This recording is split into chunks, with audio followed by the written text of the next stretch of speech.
Alright, so if you've been following our story, you know that we spent 2 months in Ipoh, and then we went up to Taiping for a week. After that, we went back to Ipoh just for a short time for a few more activities that we'll show you, and then we came here to Pancor Island. We've got a lot to show you on this video, so let's get started. If you missed our first video on Ipoh, you can click the link that you see there. When we went back to Ipoh, we stayed in the same wonderful apartment with the same wonderful view of the sunrise over the mountains. One of the activities that we missed last time we were in Ipoh, but didn't want to miss this time, was a visit to Kelly's Castle. Here we are in Malaysia. Who would ever guess there would be a castle here in Malaysia? This castle was built by a Scottish man in the early 1900s, and one thing that is unique about this castle compared to the typical European castle is that it has a mix of Scottish, Moorish, and Indian architecture. Here is what a typical room in this castle would look like.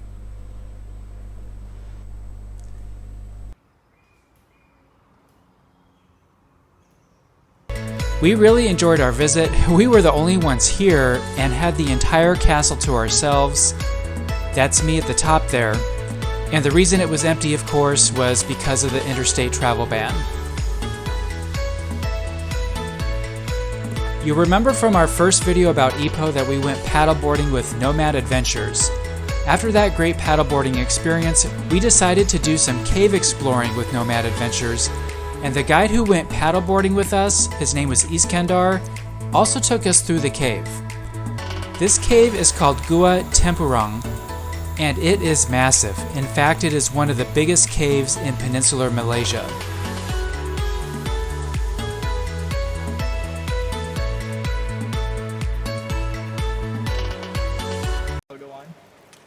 Make a loud one, buddy. Echo!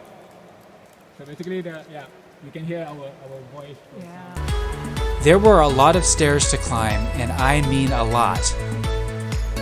And since we were on a tour, we were able to go through the water section of the cave.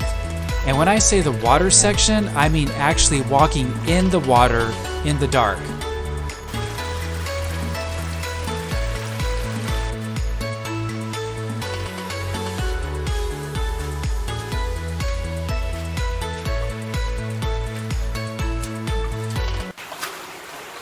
Alright, we just finished the water section, coming out of the cave now. It took about half an hour, and we were crawling on our hands and knees in the water for part of the time. We had never been cave exploring like this before, and this was such a unique experience for us. Ipoh has great temples and great parks, but this is something we will probably remember the most about our time in Ipoh. After we finished our cave exploring, we had lunch in the nearby village, and some of the best food in Malaysia can be found in the kampong. These are sometimes hidden, out-of-the-way places out in the villages where local people congregate, and the food here is just amazing.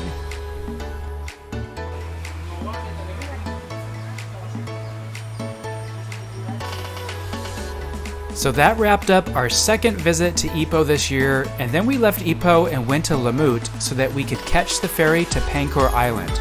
We arrived in the middle of the week, and as you can see here, we had the entire beach to ourselves. It was so quiet and peaceful and beautiful. We enjoyed a nice meal on the beach, alone, just the two of us at the restaurant. Then we wandered around a little, and while exploring, we saw some monkeys playing on a swing.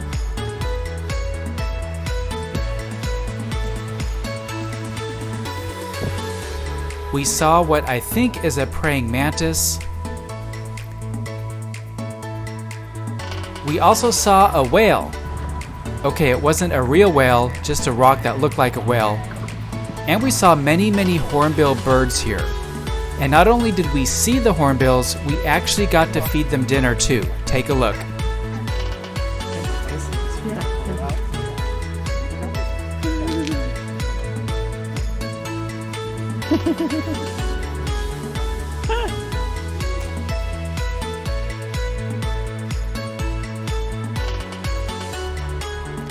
He's sneaking up from behind, making his move, and score! We took a boat out to an island to go snorkeling, but it wasn't our best snorkeling trip. It was really windy, as you can see from the tree here, and that made the water rough. The water was a bit cloudy. My wife got seasick. The snorkel mask that I rented got washed away into the ocean, and so I had to pay for a replacement. We had a much better snorkeling experience on the Perhentian Islands, but the swimming was really good here on Pancor Island. Even though the water was rough at the snorkeling island, it was much more calm at the beach and the water nice and warm. We went swimming every day. So I was telling you how quiet it was here and we had the beach all to ourselves. Well, that's because we arrived here in the middle of the week. When the weekend came, it got much busier here. You can see all the people, but this is good. The tourism industry is suffering now with COVID, so it's nice to see that the vendors who rely on tourism here on Pancor are getting some good business on the weekends.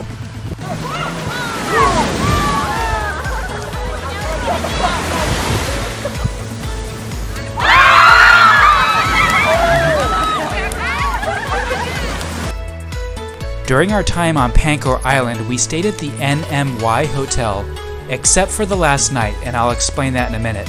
But the NMY Hotel was really nice, a very new hotel. The rooftop pool had a great view of the sunset, and it was located in the Coral Bay area of the island. Now for the last night, we wanted to do something extra fun, so we stayed at the Fish House. This is a family-run guest house, and it is built on stilts over the water, and this was so much fun. You can see the view of the water through the window of our room there. They had fishing poles if you want to go fishing. We love just hanging out on the hammocks they have.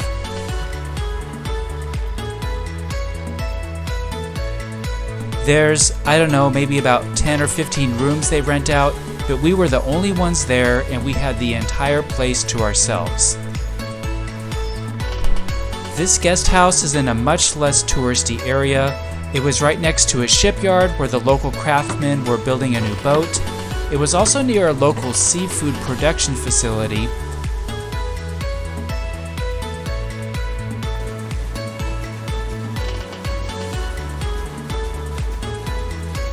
And it was near a mosque that actually looked like a Chinese temple, but no, it was a mosque. But there is a massive Chinese temple nearby, and we never would have expected to see a temple like this on Pancor Island. The temple even had a small replica of the Great Wall of China.